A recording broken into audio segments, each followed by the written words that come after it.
നേഴ്സിനെതിരെ റെസിഡന്റിന്റെ family complaint ചെയ്തിട്ട് ആ നേഴ്സിന് investigation പ്രോസസ്സിലൂടെ കടന്നു പോകുന്ന ഒരു സിറ്റുവേഷൻ ഉണ്ടായി.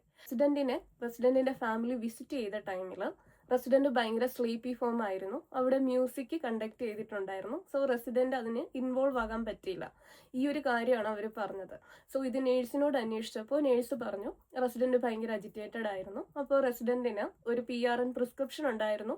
മെഡിക്കേഷൻ അഡ്മിനിസ്ട്രേറ്റ് ചെയ്തു. അതിന്റെ ഫലമായിട്ടാണ് ഈ റെസിഡന്റ് സ്ലീപ്പി ആയിട്ട് കണ്ടിട്ടുള്ളത്. എന്തുകൊണ്ടാണ് ആ നേഴ്സിന് ആ ഒരു ഇൻവെസ്റ്റിഗേഷൻ പ്രൊസീജിയറിലൂടെ കടന്നു പോകേണ്ടി വന്നത്?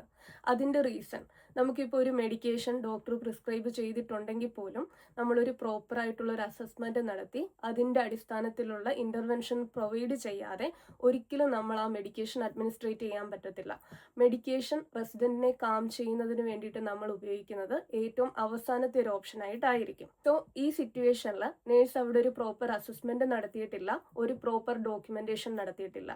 എങ്ങനെയാണ് ഈ ഒരു സിറ്റുവേഷൻ നിങ്ങൾക്ക് വന്നാൽ അത് നിങ്ങൾ മാനേജ് ചെയ്യേണ്ടതെന്നാണ് ഞാനിപ്പോൾ നിങ്ങളോട് പറയുന്നത്. ഈവൻ ഒരു ഹിസ്റ്ററി ഓഫ് അജിറ്റേഷനും ഒരു ഹൈ റിസ്ക് ഓഫ് ഫോളും അങ്ങനെ പല ഹിസ്റ്ററി ഉള്ള റെസിഡന്റ് ആണെങ്കിൽ പോലും ആ റെസിഡന്റ് അജിറ്റേറ്റഡ് ആയി കണ്ടാൽ നിങ്ങൾ ആദ്യം തന്നെ റെസിഡന്റിനെ പ്രോപ്പർലി അസസ് ചെയ്യുക.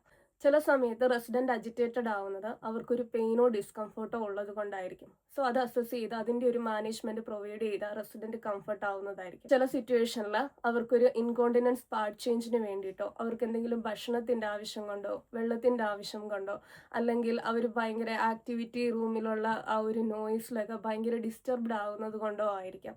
സോ നിങ്ങളൊരു 5 to 10 മിനിറ്റ്സ് റെസിഡന്റുമായിട്ട് സ്പെൻഡ് ചെയ്യുക, അല്ലെങ്കിൽ ഈ ഒരു അസസ്മെന്റ് നടത്തി അതിന്റെ അടിസ്ഥാനത്തിലുള്ള ഇന്റർവെൻഷൻ പ്രൊവൈഡ് ചെയ്യുക.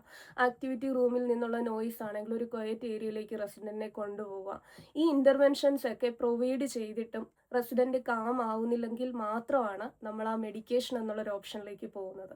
ഇനി അതും കഴിഞ്ഞ് മെഡിസിൻ കൊടുത്തു കഴിഞ്ഞാൽ ഡെഫിനറ്റ്ലി ഈ നിങ്ങൾ ചെയ്ത അസസ്മെന്റിന്റെ ബേസിലുള്ള എല്ലാ ഇന്റർവെൻഷൻസും പ്രൊവൈഡ് ചെയ്തിട്ടും റെസിഡന്റ് കാം ആവാത്തത് കൊണ്ടാണ് മെഡിക്കേഷൻ അഡ്മിനിസ്ട്രേറ്റ് ചെയ്തിരിക്കുന്നതെന്ന് പ്രോപ്പർലി ഡോക്യുമെന്റ് ചെയ്യുക.